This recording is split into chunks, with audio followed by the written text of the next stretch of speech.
व्याप्तं येन चराचरं तत्पदं दर्शितं येन तस्मै श्री गुरुवे नमः। श्री करुणा सागर प्रभु जी के प्रेम भक्ति से बंधु भाई और बहनों, हमने एक आज सुंदर भजन गाया।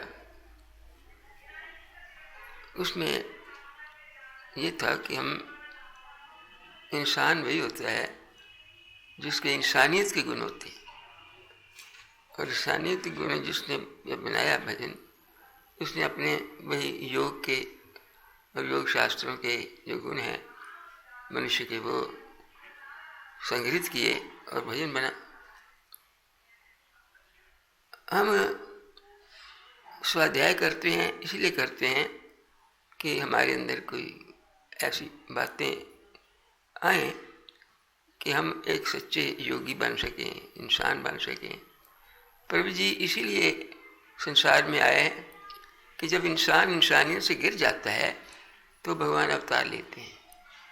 जब कहते हैं धर्म का नाश होता है, तो धर्म का नाश वही है कि जो हमारे अंदर गुण हैं वो अब छूट जाए। तो इसीलिए प्रभु जी ने वो, जब हम प्रभु जी का उपदेश पढ़ते हैं, वो जो पुस्तक प्रभु जी की उपदेश की निकली है योग भक्ति सार, उसमें यही है कि आज हमारे अंदर व्यसन बहुत आ गए। उन व्यसनों को क्या अपने अंदर बनाए रखेंगे? कुछ तो जो व्यसनी है वो तो चले जाएंगे संसार से, लेकिन वो अपनी वो लाइन छोड़ जाएंगे और वो लाइन बढ़ती चली जाएगी। क्योंकि आज से जो प्रभु जी ने भजन गाया 100 साल पहले जो उपदेश दिया, उससे आज कई गुना ज़्यादा हम व्यसन में फंस हुए। क्यों? क्योंकि लाइन बढ़ती चली जाती है, बढ़ती चली जाती है। तो ये कब तक बढ़ती चली जाएगी? इसी को थामने के लिए भगवान अवतार लेते हैं। यदा यदा धर्मस्य ग्लानि भक्ति भारत अभ्युत्थानम धर्मस्य तदात्मानं सृजाम्यहम्। जब धर्म का नाश हो जाता है तो हम संसार के अंदर आते हैं और आकर हम कोशिश करते हैं, या प्रभु की कोशिश किया, प्रभु जी सफल ही होते हैं कि वो मनुष्य फिर धर्म पर चले। लेकिन अभी शायद वो वक्त नहीं आया, और आएगा जब ये व्यसन खत्म होंगे। किस तरह खत्म होंगे ये तो प्रभु जाने। वो ऐसी आत्मा है प्रभु जी जन्म संसार में भेजेंगे जो उनके कार्य को करेंगे। राम ने सारा काम खुद नहीं किया था, राम की सेना ने किया था, हनुमान ने किया था। शायद कभी प्रभु जी वो समय लाए जब ऐसे प्रभु जी के आत्माएं आए संसार के अंदर, जो आज के जो व्यसन है वो खत्म। आज जिधर देखते हैं वो व्यसनों के कारण धर्म का अंधकार ही अंधकार है। किसी तरह देखो, वो दूर कैसे होगा? दूर तो प्रभु जी करेंगे, अवतार लिया हुआ है, लेकिन समय लगता है। भगवान कृष्ण ने गीता में कहा कि अर्जुन, जो मैं तुम्हें उपदेश कर रहा हूँ वो उपदेश मैंने बहुत पहले जब हम इतिहास देखते हैं हिंदू धर्म का जो लिखा मैंने, वो तो लाखों वर्ष पहले की बात है, जो कृष्ण कहते हैं मनु के टाइम की। मैंने उनको उपदेश दिया था और मैंने उस वक्त अवतार लेकर जिसमें आया था वो फिर भूल गए। मैं कई बार बताया, लेकिन अब मैं तुझे बता रहा हूँ, ये है वो उपदेश जिसको गीता का उपदेश कहते हैं। अब जो हम कहते हैं इंसान बनो, गीता का ग्रंथ योग का ग्रंथ है, और उसमें बाहर देखो लिख के लगाए हुए हैं कि योग के कर्म योग के योगी के क्या गुण होते हैं, स्थिर प्रज्ञ के क्या गुण होते हैं, ये सब उसी ग्रंथ में है। और वो जो वही इंसानियत के गुण हैं, दूसरों की मदद करना, दूसरों की सहायता करना, घबराना नहीं, सुख दुख में समान रहना, अपने अंदर अपने इंद्रियों को वश में रखना, ये सारी चीज़ जो है ये प्रभु जी के उपदेश के अंदर है और यही शास्त्रों के अंदर है। यही प्रभु जी लाना चाहते हैं। हम संभलें और उस मार्ग पर चलें जो प्रभु जी बतला रहे हैं, आप प्रभु जी के योग भक्ति सार पढ़े, वो बतलाया है कि हमारे अंदर सारे व्यसन आ गए, लेकिन अगर हम योग करेंगे तो धीरे धीरे सतगुरु की कृपा से, उसमें एक जगह रात को हमने बतलाया था कि जब हम इस मार्ग पर लगते हैं, प्रभु सहायता करते हैं, प्रभु हमें योग का दान देते हैं, अपनी शक्ति से अपनी शक्तिपात करके हमें सुधार करते हैं और हमें धीरे धीरे उस स्टेज पर पहुंचा देते हैं। एक व्यसनी आदमी को भी, जो जिसमें सारे दोष हैं, उसको भी अगर प्रभु जी की शरण में आए तो वो एक पूर्व सिद्ध योगी बन सकते हैं। गीता में भी यही लिखा है, अपि चेत् सुदुराचारो, कोई बड़ा भारी दुराचारी भी हो। अब दुराचारी तो है, शराबी कबाबी, इससे दुराचारी कौन हो सकता है? अपि चेत् सुदुराचारो, लेकिन भजते माम अनन्य भाव, अगर मेरी अनन्य भाव से भक्ति करता है तो साधु साधु रे मंतव्य, समझना चाहिए एक दिन साधु बन जाएगा। सा भक्ति धर्मात्मा शश्व शांति मिलेगी, क्षति, उसको पूरी शांति मिल जाएगी। क्यों? कौन्तेय प्रति जानी, भगवान कृष्ण अर्जुन कहते हैं, हे कुंती पुत्र, मैं तुमसे प्रति जानी, मेरा सत्य वचन है, मैं प्रतिज्ञा भी कहता हूँ, ना मैं भक्त पर, मेरे भक्त का कभी नाश नहीं होता। गिरे से गिरा भगत भी मेरी शरण में आ जाए, मैं उसको संभाल लेता हूँ। हम इसलिए प्रभु जी की शरण में बैठे हैं। हमें प्रभु जी के चरणों को अपना लेना चाहिए, जो वो बताते हैं वो करना चाहिए, और करेंगे तो फिर हम खतरे में नहीं हैं। अगर नहीं करेंगे तो वो रास्ते दो हैं, एक नरक का रास्ता, एक योग और स्वर्ग का रास्ता। तो क्या हम नरक की राह से जाना चाहते हैं? आज समाज जा रही है नरक के रास्ते। कौन सा दोष है जो हमारे समाज के अंदर नहीं है?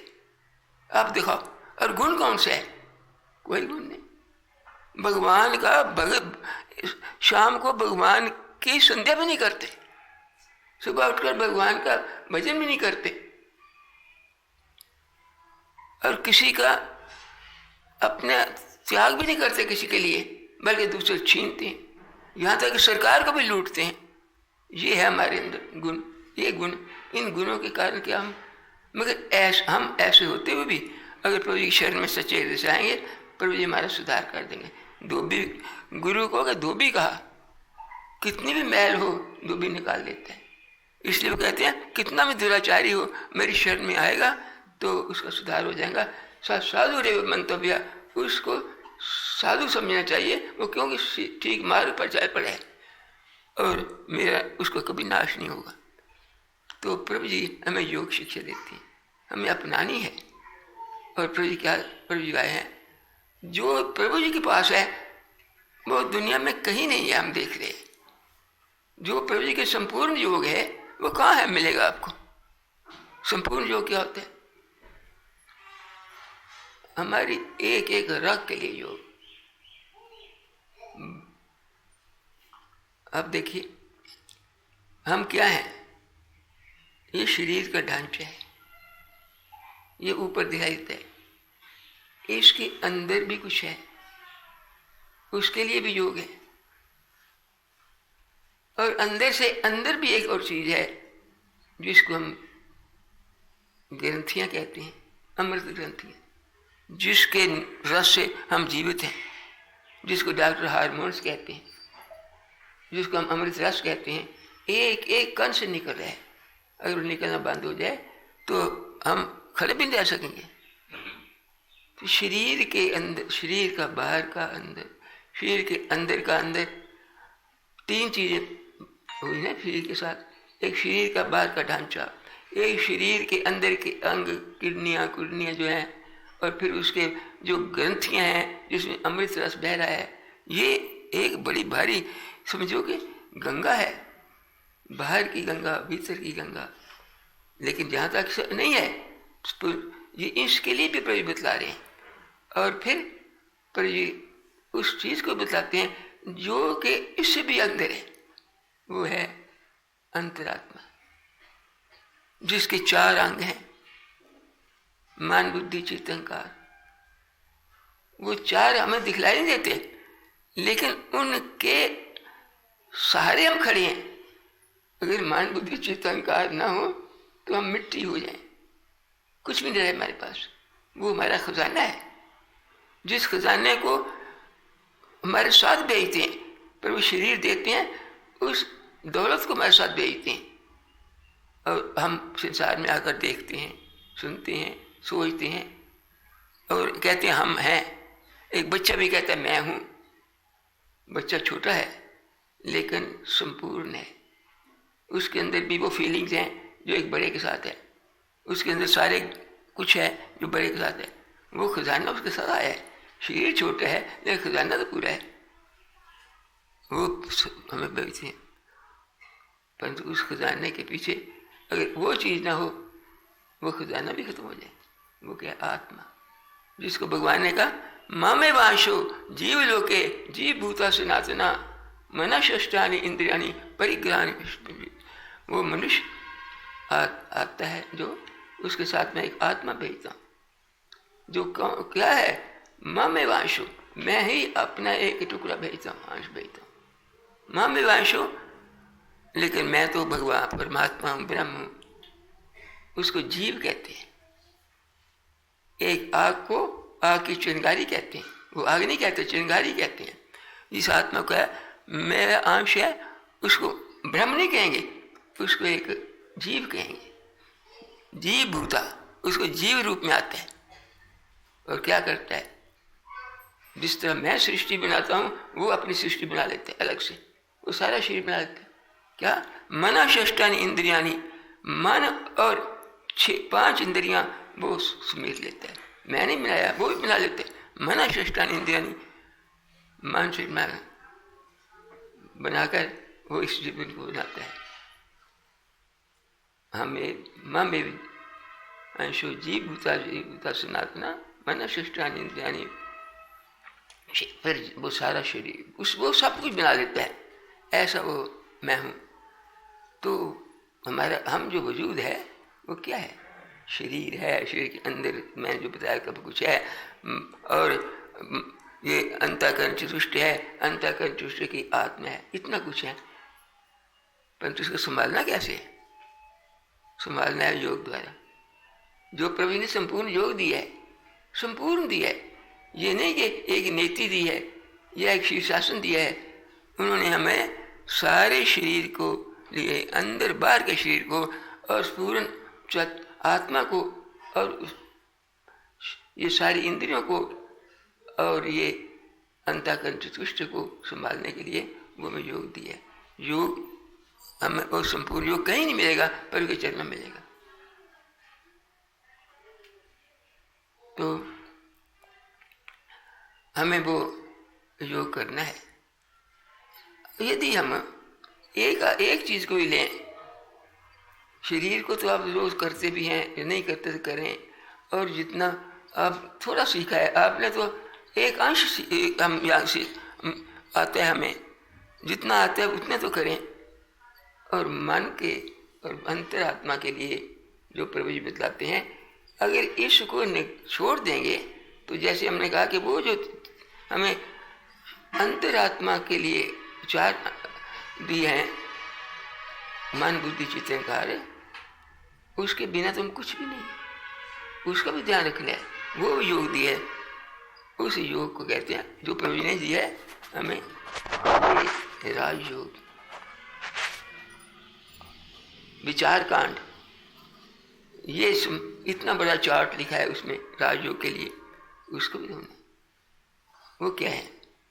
मन बुद्धि चित्त अहंकार, इनको भी समझते हैं। हम कभी ध्यान नहीं देते कि हमारा मन कहाँ जा रहा है, हमारी बुद्धि कहाँ जा रही है, और हमारा अहंकार क्या कहता है। हम तो अहंकार को अभिमान में बदल देते हैं।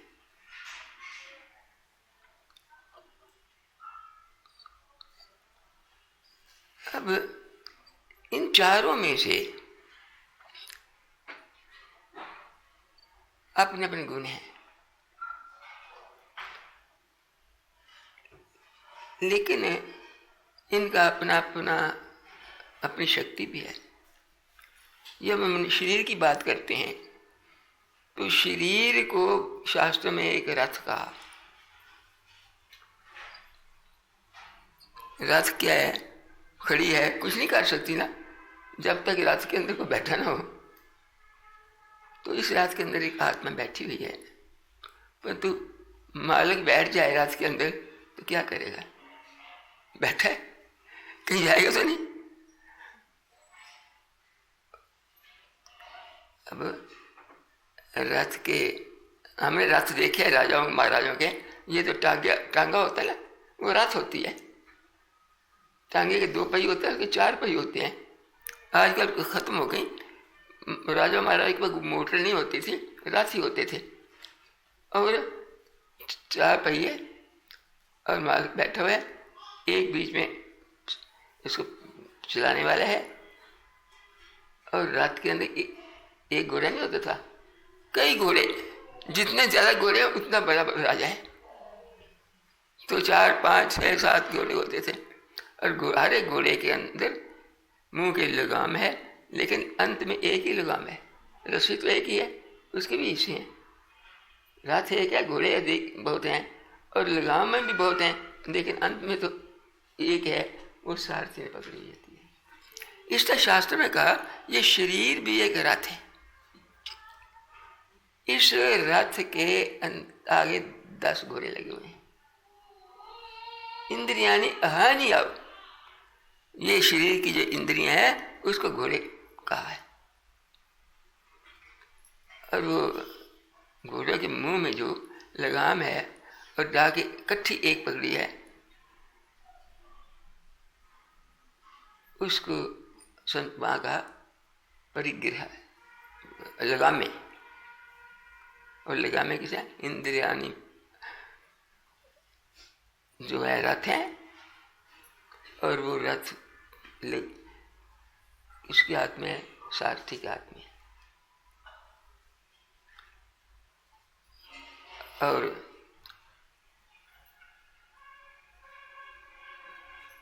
वो सारथी कौन है? लगाम में क्या है? लगाम एक जो है, वो लगाम है, घोड़े इंद्रियां हैं, और हर एक इंद्रिय के मुंह के अंदर लगाम फंसी हुई है। इसलिए कहते हैं मन जो है हर एक इंद्रिय के साथ जुड़ा हुआ है, उसको मन कहते हैं। मना परिग्रह एवचो, मन को परिग्रह का, लगाम का। अब लगाम पकड़ी किसने है? लगाम बुद्धि ने पकड़ी है।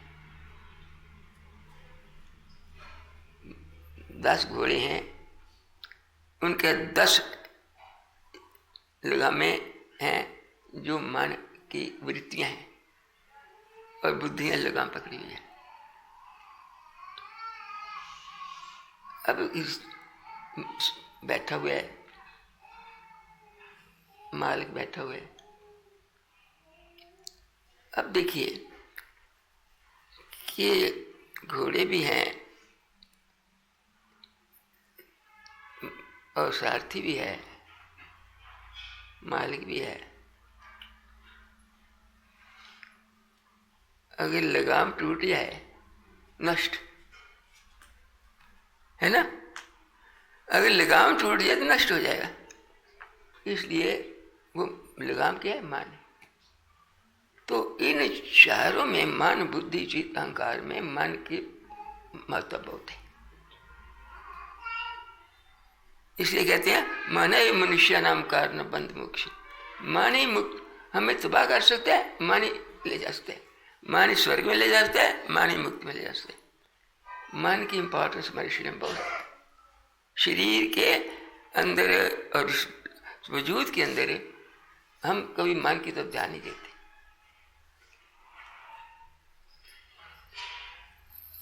अब सोचना पड़ेगा कि हम जहाँ योग करते हैं, प्रभु ने कहा मन जो हम ध्यान लगाते हैं, कुछ करते हैं, वो अंतरात्मा का जो योग है वो मन के साथ संबंधित है। और उसको शास्त्रों ने बहुत पहचाना है। और खासकर वेद में हम वेद का पाठ करते हैं, जहाँ तो वो वेद के मंत्र जो पढ़ते हैं उसमें मन को बहुत महत्व दिए।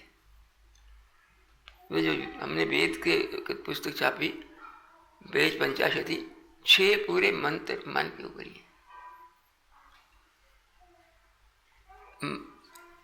मन की शक्ति बतलाई कि मन साधारण चीज नहीं है, हम उसको निग्लेक्ट ना करें। वो तो हमारी शक्कर घुमा रहा है। वेद का मंत्र है या जागृतो दूरम उदयति।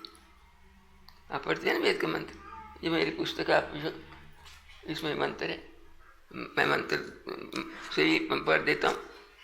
या जागृतो दूरम उदयति। जब जागते हैं तो हमें चैन से बैठना था। अभी बैठे, अभी घर चला जाएगा, अभी ऑफिस चला जाएगा, अभी शराब खाने में चला जाएगा, और अभी किसी महात्मा के पास चला जाएगा। जब जागृत तो दूर में बैठे यहाँ हैं और मन कहीं नहीं चला जाता। कितना ये शक्तिशाली है। अच्छा भाई आराम कर लें, ये तो हम कर रहे हैं। न हम शराब खाने में जाएंगे, न सिनेमा में जाएंगे, न कहीं जाएंगे, हम तो आराम करेंगे। तो कर देता आराम। कहते हैं यह जागृत तो दूर में रहती तदु सुप्त सुत रहती। सोते हैं तो फिर उससे भी कहीं उठा जाता है। पता नहीं किन किन व्यसनों में चला जाता है, किन किन लड़ाइयों में झगड़ों में चला जाता है। न दिन को राम न रात को राम। मन का बड़ा महत्व है, इसको हम संभालें। नजदीक नहीं जाता। फिर मैं सुनो यह जागृतो दूरम उदयति दैवम। वो बड़ा दैव में बड़ी शक्तिशाली है, हमारे अंदर वास करता है। कहते हैं ना, एक आया मुझे उस अमेरिका से एक लड़की का तो आया, फोन भी आया, उस दिन चिट्ठी मेरे पास थी, उसकी तस्वीर भी थी, मैंने फाड़ के फेंक दी, नहीं तो आपको दिखलाता। वो कहती है मेरे अंदर पता नहीं कौन बोलता है, बड़ा तंग, मेरे ऊपर किसी अधिकार जमा लिया है। और यहाँ भी कहते हैं मुझे, मेरे अंदर भूत है, मेरा प्रेत है। वो तो हम नहीं मानते कोई हो ना हो, लेकिन ये मन को भूत नहीं कहेंगे, इसमें कहा दैव, एक देवता हमारे अंदर वास करते हैं, हम इसको भूत नहीं कहेंगे। अगर ये ना हो तो हमारा जीवन ही कोई नहीं। तो इसलिए कहा जागृत तो दूरम उदयति दैवम। जो वो देवता है वो जागते हुए दूर चला जाता है। तदु सुप्त सुथई व्यक्ति, जब सोते हैं तब भी वही चला जाता है। वो एक देवता है, हम उसको बुरा नहीं कहेंगे, चुड़ैल भूत चुड़ैल नहीं कहेंगे, उसको कहेंगे एक देवता। क्यों? वो तो हमारी सहायता करता है, उसने हमें मुक्ति में भी ले जाना है उसी ने, तो उसको बुरा कैसे कहेंगे? उसके बगैर तो जीवन ही कोई नहीं है। दूरगम ज्योतिषाम ज्योतिर्गम, इसलिए उसको प्रकाश स्वरूप का, जो मन को देखते हैं अंदर बोलते हैं, उनको वहाँ पता लगता है कि मन एक प्रकाशमय चीज है, ये कोई काली चीज नहीं है, चमकता हुआ है। परंतु कहा ये है, परंतु हमारे वश में नहीं है, तंग भी करता है। तो प्रार्थना है, 6 मंत्र हैं इसमें। आखिर में ये आता है तन में मना शिव संकल्प। ऐ प्रभु वो मेरा मन शिव संकल्प, अच्छी विचारों में बने। स्वप्न आए तो अच्छे हैं, दिन को बातें अच्छी हैं, परंतु अच्छी आती है कि नहीं? गीता में इसकी खोल कर बताई है कि ये कहीं भी जा सकते हैं और ज्यादातर बुरे ही तरफ जाते हैं। कारण क्या? कारण क्यों जाता है? ये मन भी प्रकृति का ही केस है। वे जो शरीर प्रकृति का हिस्सा है, ये अंतरात्मा प्रकृति का हिस्सा, आत्मा नहीं है। आत्मा तो ये त्रिगुणातीत है, ये 3 गुणों के अंदर है। पर मन जो 3 गुणों के अंदर है, मन के 3 स्वरूप हैं। कौन से स्वरूप होते हैं? 3 गुणों के 3 ही स्वरूप हैं। और त्रिगुणातीत वो होता है जो 3 गुण से ऊपर उठ जाता है, तमोगुण, रजोगुण, सत्वगुण। जो यहाँ कहा ना तन्मे मना शिव संकल्पमस्तु, वो भगवान मन सात्विक बना, अच्छे विचार हैं। तो बुरे विचार क्या आएंगे? गीता कहते ये देखो कौन से बुरे विचार आ सकते हैं, राजसिक और तामसिक। यहाँ श्लोक है, ये शास्त्र वो शास्त्र, शास्त्र सब इकट्ठे ही होते हैं, एक दूसरे के पूरक होते हैं। वेद की इस चीज को गीता में समझाया है कि मन है अगर सात्विक हो तो शिव संकल्प होगा, तन में मना शिव संकल्प वस्तु, वो हमारा अच्छे विचार वाला हो। पर बुरो विचार वाला होगा तो कैसे होगा?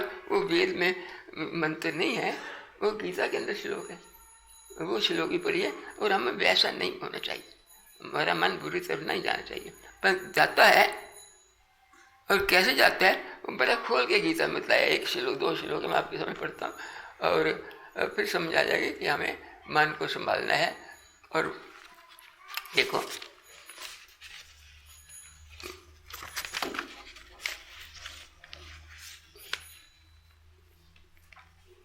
ये दो श्लोक जो है 17वें अध्याय के हैं गीता के, कि देखो जब आदमी सात्विक तो या अच्छे विचार वाला, और तामसिक विचार वाला क्या होगा? वो गीता में बड़ा स्पष्ट किया कि तामसिक विचार आते हैं हमारे और आते रहते हैं। वो क्या कहते हैं? असौ मया हतः शत्रु, ये शत्रु तो मैंने नाश कर दिया। वो शत्रु जो मेरा था, असौ मया हतः शत्रु, वो नाश हो गया। ऐसा मैंने उसको मुकदमा चलाया, उसको मुकदमा चलाया, वो तो खत्म कर दिया। शत्रु होता है ना, कई तरह होते हैं, पड़ोसी होता है, ऑफिस में होते हैं, लड़ाई में होते हैं, सब शत्रु होते हैं। कि ये तो मैंने इसको तो डिलीट कर दिया, इसको खत्म कर दिया। लेकिन और भी तो है, मैं कहता उसको बदला लूंगा। अनिश्चय च अपराने भी, मैं दूसरों को ऐसे याद कर दूंगा। ये सोचता ऐसे बात करता है क्या? ये मन में ये तामसिक मानस को कहते हैं, जो सोचता है मैं उसको मारूंगा, उसको मारूंगा, उसको लूटूंगा, उसको करूंगा, मैंने उसका व्यापार खराब कर दिया, उसका भी खराब कर दिया। ये सारे बात आते रहते हैं, ये तामसिक आदमी होते हैं। ईश्वर हम भोगी, क्यों? मेरा मुकाबला कौन सकता है? ईश्वर हम, मैं तो मालिक हूँ संसार सबका। हम भोगी, मैं सब कुछ आकर अपने अधीन कर लूंगा, उसका उपभोग करूंगा। और ये नहीं, मेरे अंदर शक्ति है। अहंकार देखो, अहंकार कहाँ से पहुँचते हैं? तामसिक लोगों का। सिद्धू हम, मेरे अंदर बड़ी सिद्धियाँ हैं, धन है, वो है। और बलवान, मेरे अंदर शक्ति है, जो इतने मेरे नौकर चाकर हैं, कोई मेरा मुकाबला कर सकता। और सुखी, मेरा सुखी कौन है? मेरा इतना मकान है, इतना धन है, मैं तो बड़ा ऐश में हूँ, बादशाह हूँ, राजा हूँ।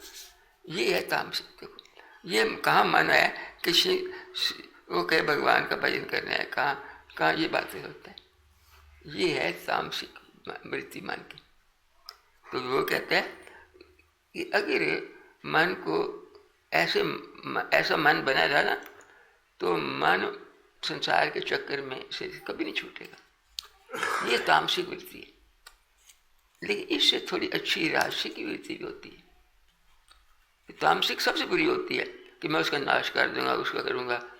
लेकिन उसमें नाश नहीं होता, उसमें लोभ अधिक होते हैं कि मेरे पास ये नहीं है, उसके पास मकान है, मेरे पास भी होना चाहिए, उसके पास उसका लड़का डॉक्टर बन गया, मेरे में हर सोचता रहता है।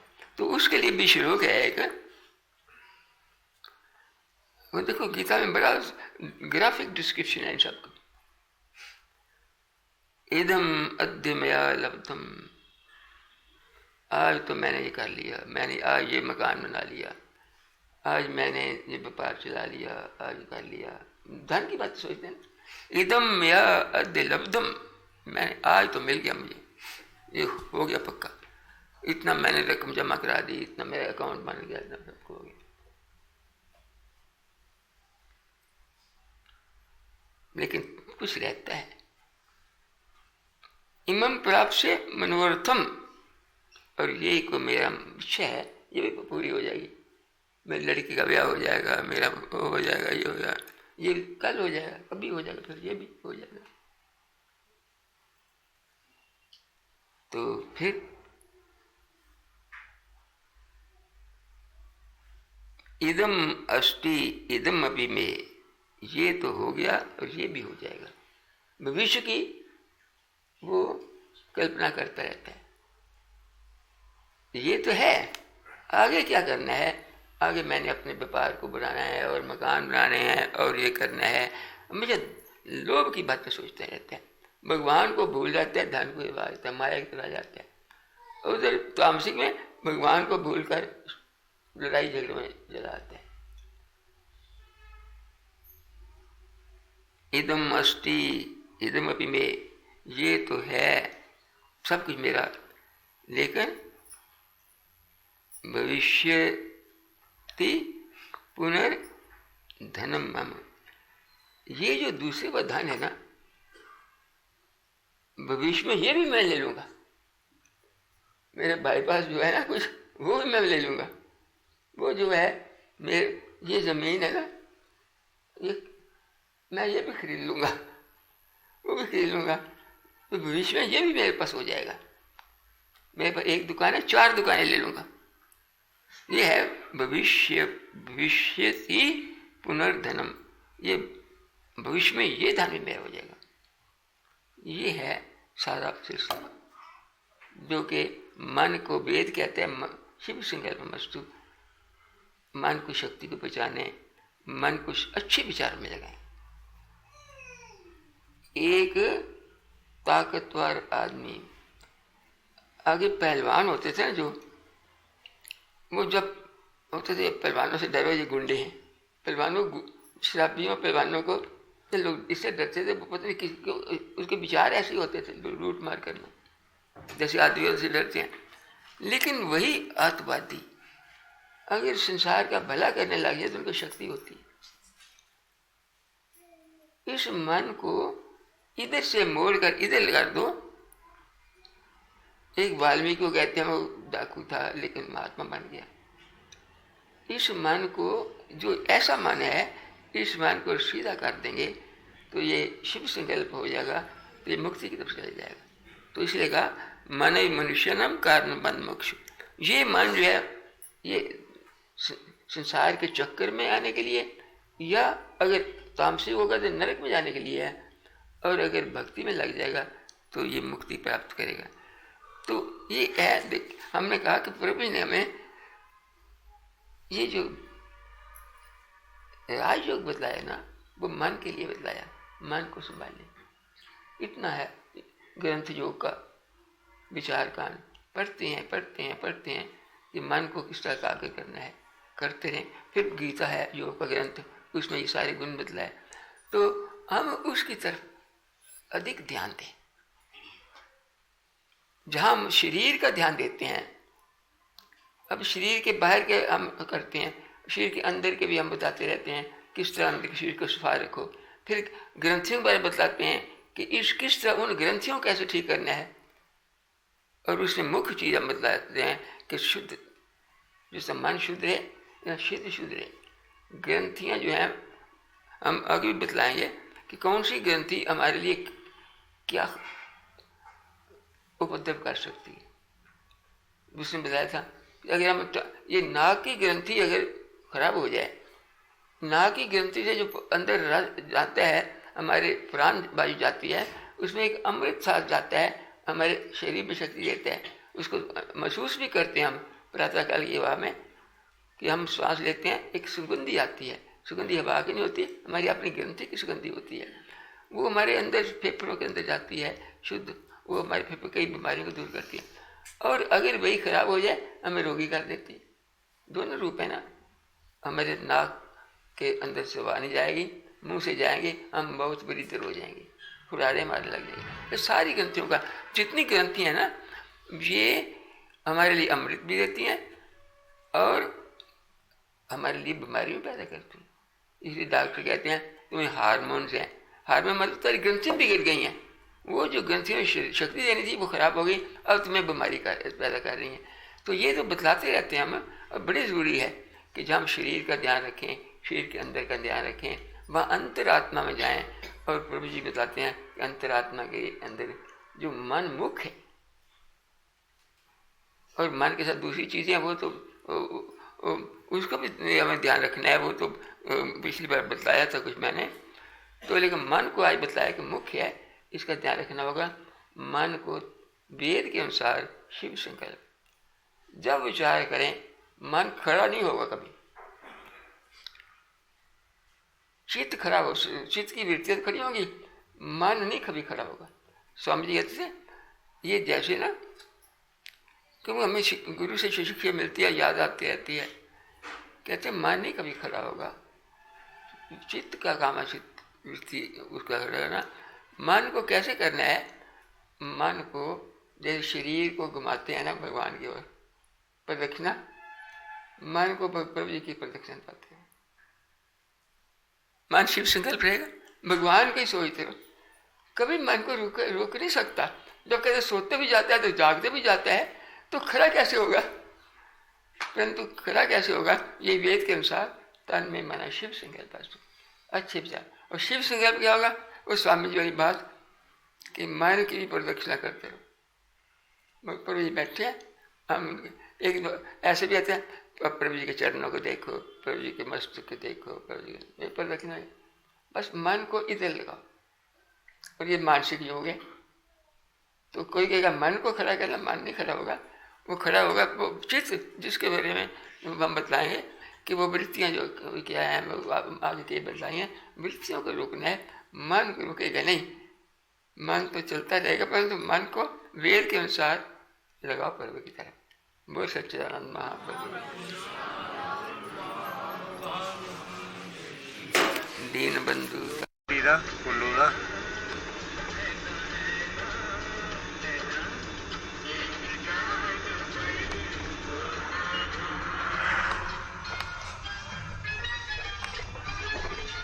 Modera 4 por